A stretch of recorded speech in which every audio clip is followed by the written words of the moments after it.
Hi everyone, it's Jan from Jannplansthings and welcome to my Plan With Me video for this week. So I'm still on my mushrooms theme. It's kind of weird returning to the theme now that I'm doing Inktober as well. I feel like I'm a little bit time poor, as in I'm drawing every day and sometimes it's very, very different. So it's good to sometimes return to, just bullet journaling for a bit. And I feel like I've really improved my watercoloring skills over the past 2 weeks while I've been doing Inktober. I've been trying a whole bunch of different techniques. And today I'm basing my weekly on this lovely artwork that I saw on Instagram. It's by a Russian artist. I'm going to link her below because I can't pronounce her name. I don't want to offend anyone by trying. So she's an absolutely fantastic artist that does these really adorable watercolor little squat fat creatures. And I'm absolutely in love with her account. So I wanted to try my take on one of her raccoons.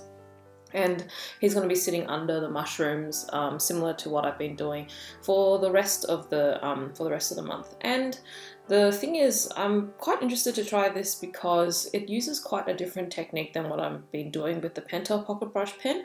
So what I've done is I've kind of just done like a very wet very wet wash over the center of the page, and as it slowly dries, I just dab on a little bit more pigment to add a bit of a natural gradient, and then with the tip of my brush I'm going through the edges and defining thicker hairs, and the hairs themselves are painted with like a very pigmented watercolor, so that I'm basically painting it so that it's mostly pigment and less water. So if you want a darker color with watercolor, you obviously have to mix in less water. I have a lot of people ask me what the perfect ratio it is, but it really depends on the effect that you're trying to take.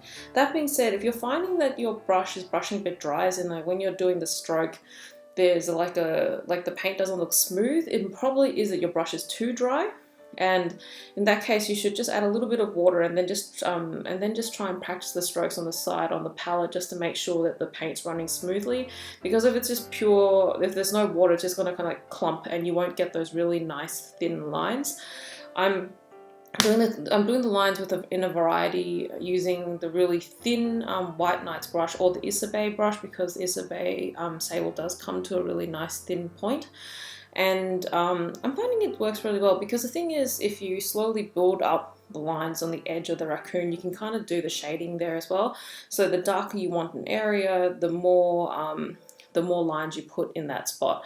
So I'm just slowly building up the shading. So I'm trying to put a lot of darker lines underneath his butt and around his cheeks and the top of his forehead where it's a bit darker. And I'm still on my handmade watercolor kick. So I'm doing everything this week with my Agallo paints and my Peppercon dot card. And when I finally get my hands on all the Peppercon paints, I'll be super happy, because I'm loving her dot card. I've been using a lot of it, but they're lasting so well, and she tells me it's because it's 70% pigments, so they're lasting me a really, really long time, and they're nice and rich colors as well. The Agallo paints I kind of love. They're a little bit different texture to the Peppercon paints. They're a little bit runnier. But the thing is, the colors themselves are really easy to use and blend. They mix very logically. They do what you expect, and the nice and vibrant colors. And I'm finding if I ever want to do an illustration with really consistent washes, I tend to go to my Agallo paints. They do have a few granulating colors, but if I want something super granulating, I'd probably more likely go to the green leaf and blueberry paints, which are all natural pigments. But for my style of illustration, I'm finding I'm really enjoying using the Peppercon and Agallo paints. So yeah, it's been really fun, because I feel like when you're using handmade watercolors, there's a lot of artistry already put into the paint, as in there's been someone sitting there picking up, researching pigments, and then mulling the paints and then pouring them into a pan for you. So I feel like I've got there's a lot of care in my materials already. So I mean, for sure, I could probably achieve something similar with an artist grade paint, but I really love supporting people and their passion in creating these. So I've been really enjoying using them. And so my raccoon is looking pretty fat. I kind of like them fat, they're really cute. And I'm just using a little bit of the Vine Black to paint the hands and everything now, just to do the final part. And I'm trying to use a little bit of negative space in this so that around the cheeks where I want it to be brighter, I'm just not putting a lot of strokes on there. I might do a very gentle wash over it later on, but otherwise otherwise I'm trying to leave a little bit so that it's not all coloured and it doesn't get too heavy. Sorry, I just keep tapping the table. I shouldn't gesture so much when I'm doing a voiceover, you can't even see my hands.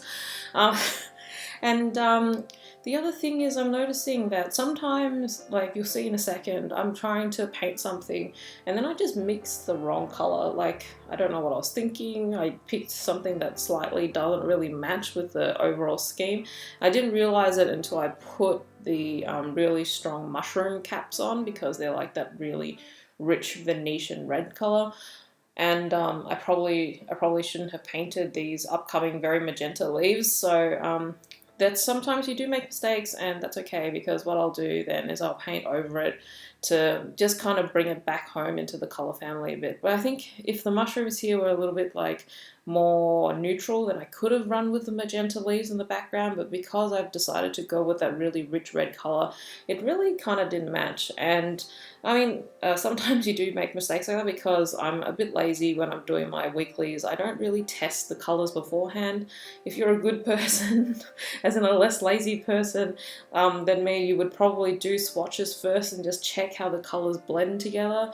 But the other thing I find is, because I'm trying to do these pretty quickly on the weekend so that I can use the layouts for the following week, I tend to just kind of paint on the fly, so I'm not mixing color wheels and testing pictures if I was doing like prints to sell and everything. So that being said, because I do it that way, I've slowly become more accustomed to mixing my paints and correcting mistakes in my mixes. So you can see I've kind of gone over the magenta leaves with a little bit of the red that I was using for the red caps. And like I mentioned last week, I wouldn't be painting this way if I was painting in my Leuchtturm, because of the coated paper I'd have to use a lot less water, and it's kind of sits to the top, and you get a really different aesthetic where it's but you can kind of see the edges of the paint a lot stronger.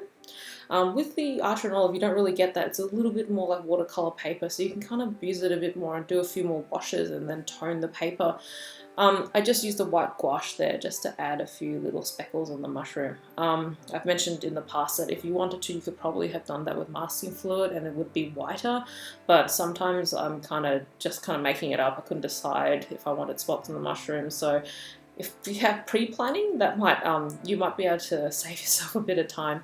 I'm also adding a little bit of yellow now because because then it wasn't warm enough, the background wasn't warm enough, and I'm just painting over the blues as well because I wanted to tone everything down to more autumnal colours. I'm using a Vine Black at the moment from the Pepperconarts palette just to do little spots for my date bowls. And I like painting the back because I find that the Sakura, not the Sakura marker, it's a Sakura Jelly Roll white pen sits really well on top of paint. I guess I see a lot of watercolor artists use the white pen to do the little white details at the end instead of using a brush and gouache. So the pen works really well on top of watercolor.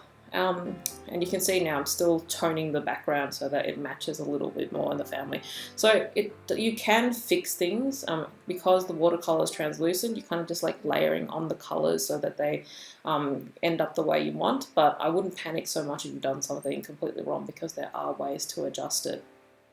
I'm using the Sakura Micron, I think it's the 0.1, just to do a little date thing on the side, and I'm just using that as well just to colour in the eyes to make them a bit darker and just adding a few more strokes because, you know, because there is water in the blacks, unless you're dipping it in a lot, it does tend to become a little bit grayer, and I wanted the black eyes to be really, really strong.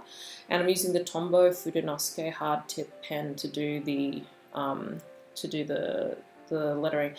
They just came out with a coloured set. You might be able to see it in my stories. It's so cool. If you click on the Bonbogu one, because I just love the pen, and I'm so happy that they've released coloured versions of them as well. And Bonbogu were awesome enough to send me some to try. I'll link the new pens in my description below as well for you. I'm just going through now and just adding a few more details because I realised stepping back that the top of the raccoon's head wasn't dark enough. It looked a little bit too brown, so I wanted to just pack a little bit more punch. So that's almost it with my, yeah, well, that is it. I'm glad you guys watched the video. I hope you enjoyed it, and I'm looking forward to chatting with you guys again next time. Bye!